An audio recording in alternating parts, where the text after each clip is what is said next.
Hello friends, again welcome back to my class. जैसा कि आप जानते हैं, हम आई लर्न पे बेस्ड यानी RSCIT सिलेबस की जो चैप्टर्स हैं उन्हें डे बाय डे कवर करते जा रहे हैं, ताकि आपको किसी भी तरीके की अपने आने वाले RSCIT के एग्ज़ाम्स में प्रॉब्लम ना हो और आप घर बैठे बैठे भी आराम से अपनी नॉलेज इम्प्रूव कर सकें। इसलिए आप लोगों के लिए सुविधा के लिए ही मैंने ये आई लर्न पे जो आपके RSCIT सिलेबस है उसके अकॉर्डिंग जो चैप्टर्स हैं उनके लिए वीडियोस बनाई है। तो आई होप आप इन्हें एंजॉय करते हुए आराम से अपने घर बैठे बैठे अपनी नॉलेज क्या कर रहे होंगे, इम्प्रूव कर रहे होंगे। तो जैसा कि आप जानते हैं, हमने अभी तक की हमारी वीडियोस में काफ़ी चैप्टर्स कवर कर लिए हैं। लगभग 6 चैप्टर्स हमने प्रॉपर कवर कर लिए हैं। हमारा प्रीवियस की क्लास में चैप्टर नंबर 7 रनिंग में,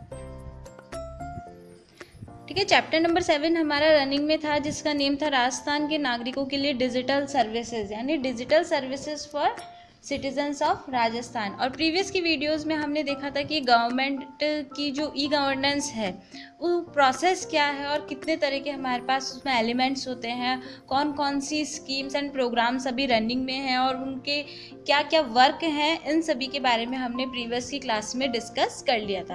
अब आज जो हमारा टॉपिक है वो है हमारा ई मित्र बेस्ड है।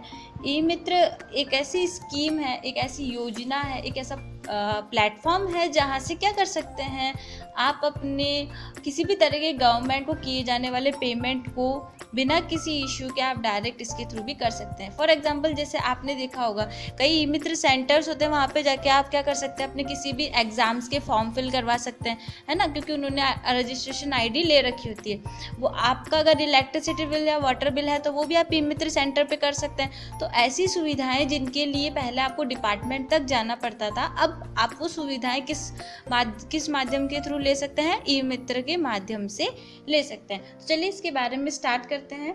नागरिक सेवाओं के त्वरित, क्विक और कन्वीनियंट डिलीवरी के लिए प्रतिबद्ध राजस्थान सरकार ने 2004, ये इंपॉर्टेंट है कि ई मित्र की स्टार्टिंग कब की गई थी, तो राजस्थान सरकार ने 2004 में ई गवर्नेंस के लिए ई मित्र प्लेटफॉर्म की स्थापना की गई थी। तो राजस्थान गवर्नमेंट ने कब स्टार्ट किया गया, 2004 में, ऐसी सर्विसेज के लिए जो क्विकली की जाए, किसी डिपार्टमेंट तक जाना ना पड़े और वो किसी एक near by E Mitra centre पे या खुद भी ई मित्र ID के थ्रू क्या कर सके, किसी भी तरह का पेमेंट कर सके और उस सुविधा का यूज़ कर सके और उन्हें डिपार्टमेंट तक चलकर ना जाना पड़े, है ना।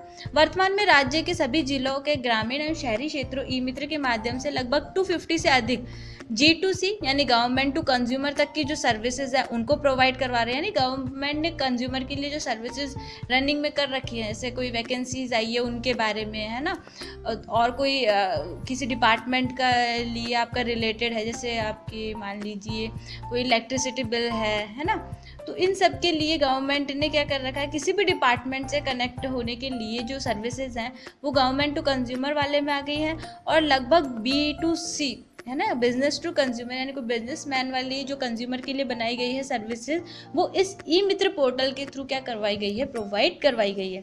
ई मित्र में नियमित रूप से नई सेवाओं को जोड़ा जा रहा है। आप देखेंगे ई मित्र में केवल कुछ ही सर्विसेज नहीं है, एट प्रेजेंट हम बहुत सी सर्विसेज का यूज़ ई मित्र के माध्यम से कर सकते हैं और आगे भी उसमें कई ऐसी एप्लीकेशंस को अपडेट किया जा रहा है।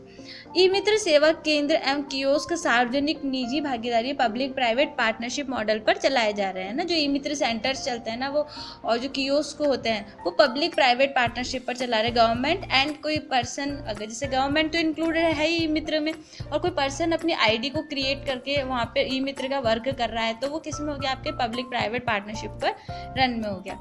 अब देखते हैं ई मित्र को शुरू करने के मूल उद्देश्य क्या थे। नागरिकों को विभिन्न सरकारी निजी संगठनों की विभिन्न सेवाओं को एक ही जगह उपलब्ध कराना, जैसा कि मैंने आपको बताया कि किसी एक सेंटर पर ही उपलब्ध करवाना। इससे नागरिकों की समय की बचत होती है और उन्हें अलग अलग ऑफिस के चक्कर नहीं काटने पड़ते हैं। जैसा कि मैंने अभी आपको बताया कि जब सारी सर्विसेज ई मित्र सेंटर पर हमें मिल रही है तो हम उस डिपार्टमेंट तक ना जाके ई मित्र के थ्रू ही अपनी सर्विसेज का यूज़ कर रहे हैं। महिलाओं को व्यावसायिक अवसर, बिजनेस अपॉर्चुनिटी प्रदान करके सशक्त बनाना। अगर कोई मान लीजिए महिला है, वो अपना ई मित्र सेंटर खोलना चाहती है ना, तो वो भी कर सकती है। इससे महिला सशक्तिकरण को भी बढ़ावा मिल रहा है। जमीनी स्तर तक लोगों के लिए रोजगार के अवसरों को उत्पन्न करना। अगर कोई अपना खुद का ई मित्र सेंटर चलाना चाहता है तो बहुत ही स्मॉल प्रोसेस पर भी क्या कर सकता है, अपने घर से, अपने जो भी एरिया है वहाँ से क्या कर सकता है, ई मित्र सेंटर को रन कर सकता है, जिससे कि एम्प्लॉयमेंट अपॉर्चुनिटीज़ तो बढ़ी रही है। वो अगर कर रहा है ई मित्र वर्क कोई भी पर्सन, तो उसको काफ़ी सारी गवर्नमेंट के थ्रू इनकम और इस तरह से इनकम का सोर्सेज भी हो रहा है उसके लिए, और उसे रोजगार भी मिल रहा है, कुछ ना कुछ करने को मिल रहा है। सेवाओं का समयबद्ध वितरण सुनिश्चित करना, ensuring time bound delivery services, यानी परफेक्ट टाइम के अकॉर्डिंग वहाँ पे वर्क किया जाता है, फॉर्म फिल किया जाएगा, वो आपको सही समय पे अपडेट देते रहेंगे कि हाँ इस समय आपका जो भी सर्टिफिकेट है वो यहाँ तक पहुँचा है, आपका जो भी कार्ड है उसकी प्रोसेस क्या चल रही है, यानी इफेक्टिव टाइम है। उस टाइम आपका अगर फॉर्म फिल किया जा रहा है तो उसी टाइम, जैसे मान लीजिए आपका इलेक्ट्रिसिटी बिल आपने ई मित्र सेंटर पे से के थ्रू फिल करवाया है ना, तो आप सेंटर पे गए और उसने उसी टाइम पे आपका इलेक्ट्रिसिटी बिल का पेमेंट कर दिया, तो बहुत जल्दी क्या हो गया, आपकी जो बिल पेमेंट की प्रोसेस थी कंप्लीट हो गई है। किसी भी समय कहीं भी सेवा, वेब, मोबाइल, कियोस्क जैसे अलग अलग ई मित्र के प्लेटफॉर्म उपलब्ध हैं जो आपके पैसे और समय की बचत करते हैं। कहीं भी किसी भी समय आप ई मित्र सर्विसेज का यूज़ कर सकते हैं। आप अपनी खुद की आईडी भी बना सकते हैं और उसका ई मित्र सर्विसेज, ई मित्र प्लेटफॉर्म के थ्रू की जाने वाली वर्क को खुद भी कर सकते हैं। एसएसओ के माध्यम से सेवाओं की सूची। अब जैसे हम जानते हैं एसएसओ क्या होता है, सिंगल साइन ऑन, यानी बहुत सी एप्लीकेशंस पर वर्क करने के लिए केवल एक सिंगल लॉगिन के थ्रू ही आप क्या कर सकते हैं, एसएसओ में लॉगिन कर सकते हैं और वहाँ पर सभी एप्लीकेशंस का यूज़ खुद कर सकते हैं। उन्हीं एप्लीकेशंस में आपको एक ई मित्र की एप्लीकेशन भी मिल जाएगी, आप उसका यूज़ भी खुद कर सकते हैं। कियोस्क के माध्यम से की जाने वाली जो भी सर्विसेज है ना, एसएसओ के माध्यम से जो सेवाएं आप ई मित्र के थ्रू कर सकते हैं, उनमें जो आपकी फर्स्ट आ रही है थ्रू कियोस्क इंक्लूडिंग अटल सेवा केंद्र। अटल सेवा केंद्र नॉर्मली क्या होता है, किसी भी एक लोकेलिटी में बना दिया जाता है जहाँ पे ई मित्र की सर्विसेज क्या की जाती है, सारी प्रोवाइड करवाई जाती है। तो वो जो अटल सेवा केंद्र है वो कौन कौन से वर्क करता है उनके बारे में हम डिस्कस करेंगे। ई मित्र कियोस्क के माध्यम से 90+ विभागों, संस्थाओं की लगभग 269 विभिन्न सर्विसेज प्रदान की जा रही है। इनमें से कुछ सेवाओं की नीचे सूची प्रदान की जाती है। ई मित्र जो आपको जिसे अटल सेवा केंद्र के नाम से भी जाना जाता है, वो उसके थ्रू लगभग इतनी सर्विसेज आपको प्रोवाइड करवाई जा रही है। पूरी सूची के लिए आप ई मित्र पोर्टल पर भी जा सकते हैं और कौन कौन सी सर्विसेज प्रोवाइड करवाई जा रही है इसके लिए आप इस वेबसाइट का यूज़ भी कर सकते हैं। अब जो ये सर्विसेज प्रोवाइड की जा रही है थ्रू कियोस्क इंक्लूडिंग अटल सेवा केंद्र, इसमें दो तरीके की सर्विस प्रोवाइड करवाई जा रही है। एक तो गवर्नमेंट टू कंज्यूमर, जैसा कि अभी मैंने पहले बताया कि गवर्नमेंट से कंज्यूमर वाली सर्विसेज प्रोवाइड करवाई जा रही है।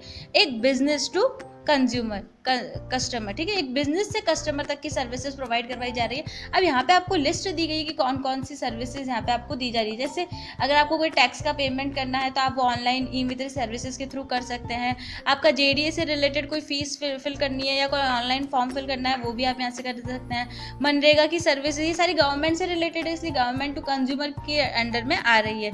नया पंजीकरण, नौकरी कार्ड जारी करना हो या नगर निगम के कोई भी शुल्क है उन्हें पे करना हो, पंचायती राज जैसे लीज ऑफ रेजिडेंशियल लैंड, इसके लिए आवेदन करना हो या उसे जारी करना हो, तो वो सब भी जो गवर्नमेंट से रिलेटेड वर्क है वो आप ई मित्र सेवा के थ्रू कर सकते हैं, पोर्टल के थ्रू।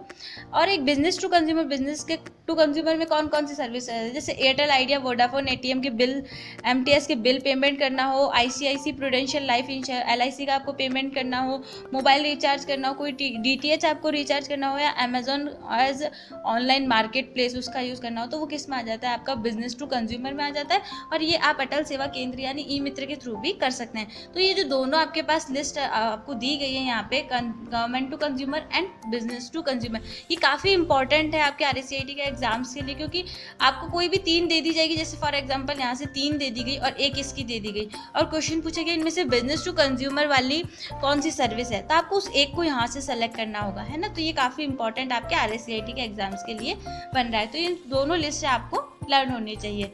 नेक्स्ट देखते हैं डॉक्टर सेवाओं के लिए ask me doctor, LED bulbs का distribution, energy efficiency service limited, ये भी आपके बिजनेस टू कंज्यूमर में आ जाते हैं। अब SSO का थ्रू आप ई मित्र सर्विसेज का घर से कैसे यूज़ कर सकते हैं। एक नागरिक अपने SSO पर लॉगिन करके राज्य द्वारा नागरिकों के लिए ई मित्र पर उपलब्ध विभिन्न सेवाओं का लाभ भी उठा सकते हैं, है ना। जैसा कि मैंने आपको बताया SSO लॉगिन करेंगे तो आपको उसमें एक एप्लीकेशन मिल जाएगी ई मित्र करके, तो आप उस एप्लीकेशन के थ्रू भी क्या कर सकते हैं, ई मित्र एप्लीकेशन का यूज़ कर सकते हैं। नीचे दिए गए चित्र में कुछ सेवाओं की सूची शेयर की जा रही है। विस्तृत सूची लिस्ट आप अपने अध्याय में बताए अनुसार एसएसओ पोर्टल में लॉगिन कर सकते हैं। देखिए ये कुछ लिस्ट दी गई है जो कि आप सर्विसेज, जिन सर्विसेज का यूज़ आप घर से खुद की एसएसओ आईडी के लॉगिन के थ्रू कर सकते हैं। अगर आप इस पोर्टल तक, इस ऑप्शन तक जाना चाहते हैं तो आपको क्या करना होगा, सबसे पहले अपना एसएसओ लॉगिन करना होगा।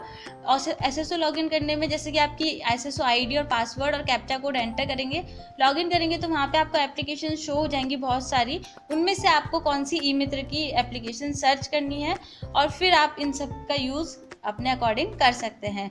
अगर आपको ये आता है एसएसओ लॉगिन करना तो ठीक है। अगर आपको एसएसओ आईडी क्रिएट करना नहीं आता है या आपको नहीं पता कैसे एप्लीकेशंस का यूज़ करना है तो आप मुझे कमेंट बॉक्स में बता दीजिएगा। वैसे तो मैंने इसकी एक वीडियो बना रखी है जो कि आपको डिस्क्रिप्शन बॉक्स में मिल जाएगी, तो आप उसको भी देखकर एसएसओ आईडी कैसे बनाते हैं, कैसे इसका यूज़ करते हैं उसको देख सकते हैं। ठीक है, तो चलिए आगे बढ़ते हैं। नेक्स्ट आता है हमारा भामाशाह स्कीम। ठीक है, जैसे कि अभी कुछ समय पहले जब हमारे यहाँ बीजेपी गवर्नमेंट थी तब उन्होंने एक स्कीम लॉन्च करी थी बीजेपी, भामाशाह स्कीम। और अभी कांग्रेस है गवर्नमेंट तो उन्होंने एक न्यू हमारी स्कीम लॉन्च करी है जिसको हम कहते हैं भामाशाह की जगह जन आधार कार्ड। जो भामाशाह के में हमें कार्ड दिया गया था उसी को अपडेट करके जन आधार कार्ड में मर्ज कर दिया गया है और उसी के अकॉर्डिंग अब सारी गवर्नमेंट की सर्विसेज किसी भी सिटीज़न तक पहुंचाई जा रही है। फिर भी जो भी हमारे सिलेबस में हम एक बार उसके बारे में देख लेते हैं। आई होप इसमें से क्वेश्चन आपके ज़्यादा नहीं आना चाहिए एग्जाम में, फिर भी आप एक बार इसको देख लीजिए। ठीक है, भामाशाह स्कीम क्या है? भामाशाह योजना को 2008 में राजस्थान सरकार द्वारा डायरेक्ट बेनिफिट ट्रांसफ़र प्रदान करने के लक्ष्य से लागू किया गया था। अभी इसका इम्पोर्टेंट ज़्यादा इसलिए नहीं है क्योंकि जन आधार भामाशाह की जगह आ गया है, इसलिए, है ना। अगर आगे भामाशाह वापस आता है तो फिर ये वापस आपके क्या हो जाएगा, इम्पॉर्टेंट हो जाएगा। ठीक है, तो भामाशाह योजना के जैसे मैंने बताया डायरेक्ट बेनिफिट ट्रांसफर, यानी गवर्नमेंट की जो भी स्कीम्स हैं, जो भी सर्विसेज है, उनके थ्रू जो भी पेमेंट है वो डायरेक्ट किसी पर्सन के अकाउंट में आ जाए, मीडिएटर्स कम हो जाए, सुविधाएं सारी उनके अकाउंट तक ही पहुंचे, उसके लिए भामाशाह स्कीम बनाई गई थी। और ये 2008 में स्टार्ट की गई थी। देश में यह इस तरह की पहली सर्विस योजना थी। इस योजना का उद्देश्य क्या था? जैसे कि मैंने अपनी एक प्रीवियस वीडियो में भी आपको बताया था कि इसका उद्देश्य क्या था, फाइनेंशियल इंक्लूजन, वित्तीय समावेशन, women empowerment and effective service delivery इसका मेन पर्पस था। यह टारगेटेड बेनिफिशरीज को नकद और गैर नकद लाभों, बेनिफिट्स को पारदर्शी तरीके से स्थानांतरित करने का एक प्लेटफॉर्म था। यानी देखिए, अगर गवर्नमेंट डायरेक्ट किसी पर्सन को मोटिवेट करना चाहती है, उनको उनकी एम्पावरमेंट, उनके पावर को इंक्रीज करना चाहती है, जो भी फाइनेंशियल इंक्लूजन था कि अभी पहले आपका अमाउंट उस डिपार्टमेंट तक जाएगा, फिर उस डिपार्टमेंट तक जाएगा, तब जाके आपको मिलेगा, ये सारी प्रोसेस जो डिपार्टमेंट की थी उसको कम कर दिया गया। और जो जिस भी डिपार्टमेंट से डायरेक्ट जिस भी बेनिफिशियरी के अकाउंट में आना चाहिए था, अब डायरेक्ट वो उस बेनिफिशियरी के अकाउंट में ही ट्रांसफ़र हो रहा है। ठीक है, तो ये स्कीम, ये सारे जो भी मोटिवेट इसके उद्देश्य थे वो यही थे कि डायरेक्ट अकाउंट तक पहुँचे, महिला के पास तक पहुँचे, ताकि वो उनका अपने अकॉर्डिंग सही से यूज़ कर सके। यह योजना एक परिवार आधारित कार्यक्रम है जहां प्रत्येक परिवार को एक भामाशाह कार्ड जारी किया जाता है। यह भामाशाह कार्ड एक मुख्य कोर बैंक अकाउंट से जुड़ा हुआ होता है जो घर की महिला मुखिया के नाम पे होता है। ये इम्पोर्टेंट ही है, महिला मुखिया के नाम पे होता है। भामाशाह कार्ड बायोमेट्रिक पहचान और कोर बैंकिंग का इस्तेमाल करता है। बायोमेट्रिक पहचान, जैसे कि आप जानते हैं आधार कार्ड में हमारे 10 फिंगर्स के फिंगरप्रिंट्स हैं, और भामाशाह कार्ड किससे बनता है? हमारे आधार कार्ड के बेस पे ही बनता है। उसमें भी हमारी सभी फिंगर्स क्या रहती है, मर्ज रहती है। तो भामाशाह कार्ड किस तरह यूज़ किया जाता है?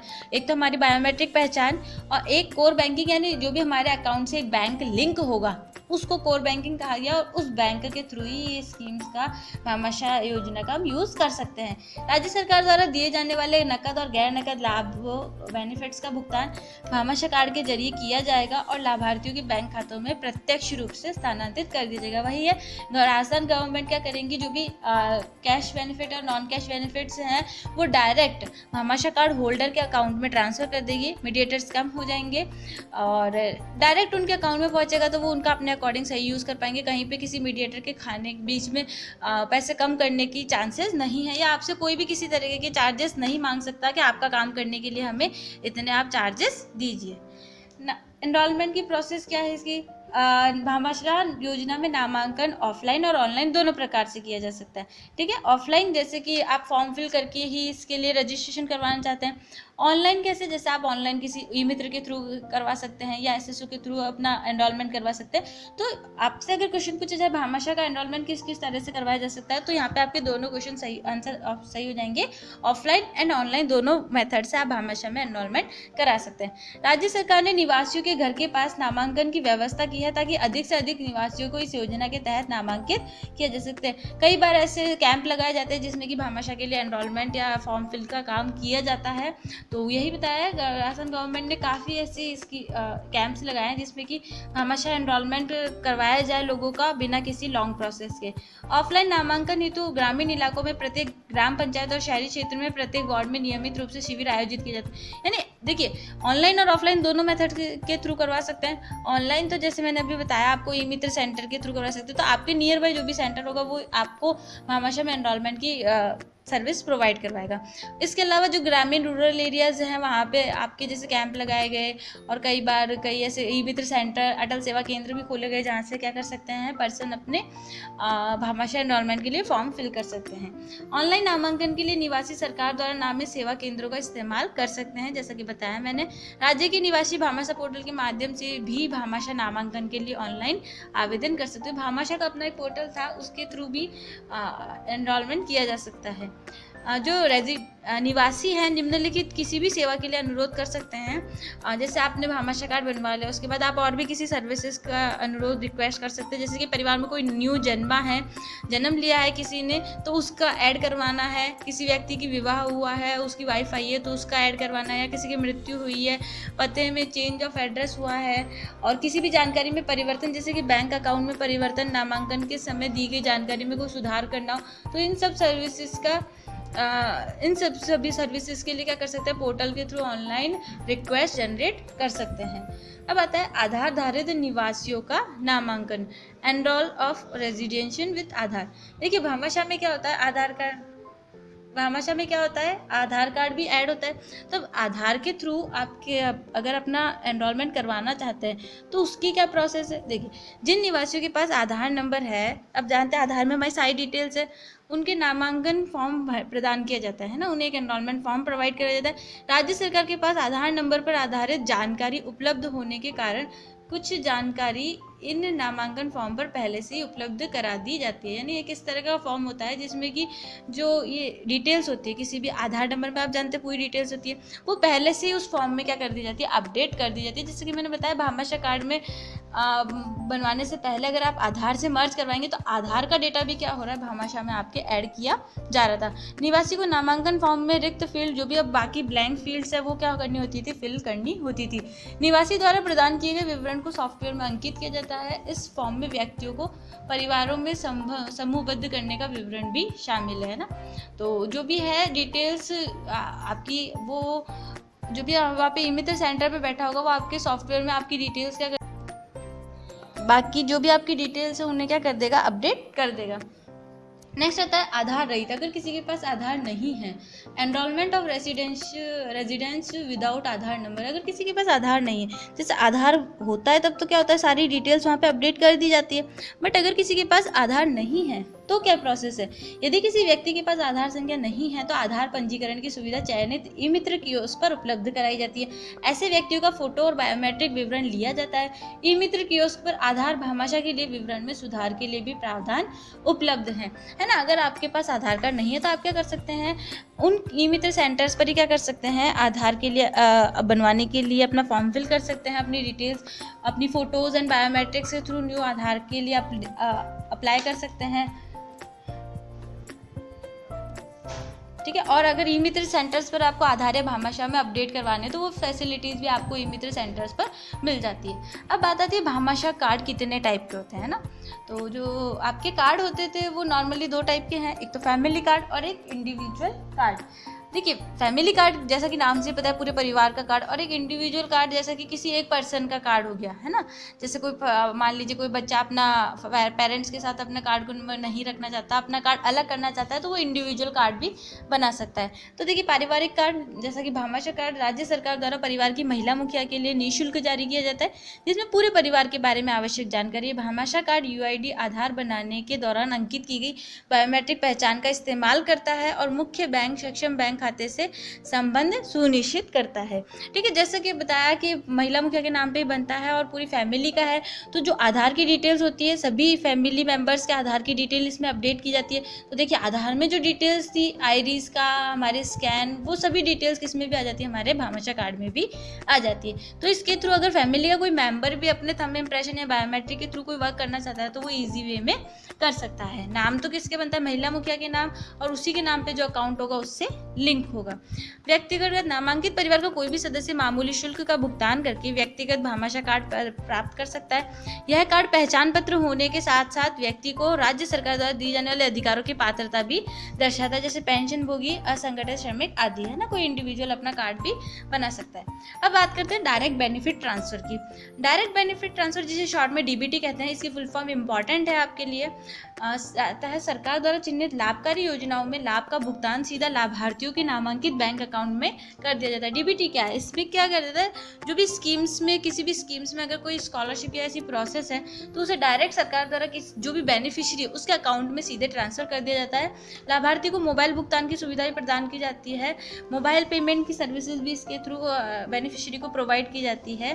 डायरेक्ट बेनिफिट ट्रांसफर के निम्नलिखित लाभ है, जैसे ऐसे परिवार जो कि कई स्रोतों, मल्टीपल सोर्सेज और कई रूपों, मल्टीपल फॉर्म्स में बेनिफिट्स प्राप्त कर रहे हैं, उनके लिए नकद हस्तांतरण को एकत्रित करना, है ना, सारा सबको मर्ज करके एक जगह पेमेंट करवाना, अत्याधुनिक तकनीकी एवं प्रौद्योगिकी व्यवस्था को अपनाना, टेक्नोलॉजी का काफ़ी अच्छे तरीके से यूज़ हो रहा है, तो डायरेक्ट कुछ ही समय में जो भी ट्रांसफ़र है वो पॉसिबल, सक्सेसफुल हो जाता है।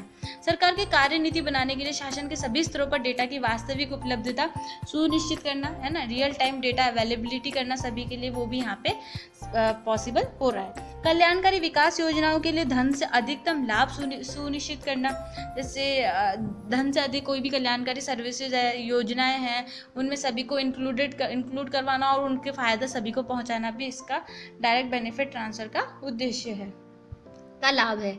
नकद या चेक लेने से अधिक सुरक्षित और आसान तेज भुगतान। देखिए एक तो नकद या कैश ले या उस डिपार्टमेंट में जाके ले, वो उससे अच्छा है डायरेक्ट हमारे अकाउंट में ट्रांसफ़र हो जाए। और फास्टर पेमेंट है, बहुत ही जल्दी आपके अकाउंट में ट्रांसफ़र हो रहा है, तो ये बहुत ही ज़्यादा फास्ट सर्विस आपको प्रोवाइड करवा रहा है। तो आज की क्लास में फ्रेंड्स इतना ही। हमने हमारे चैप्टर नंबर 7 के काफ़ी टॉपिक्स कवर कर लिए हैं। रिमेनिंग टॉपिक्स हम हमारी नेक्स्ट क्लासेस में करेंगे। तब तक के लिए वीडियोस देखते रहें, अपनी नॉलेज इंप्रूव करते रहें। And thanks for watching my video. Thank you once again.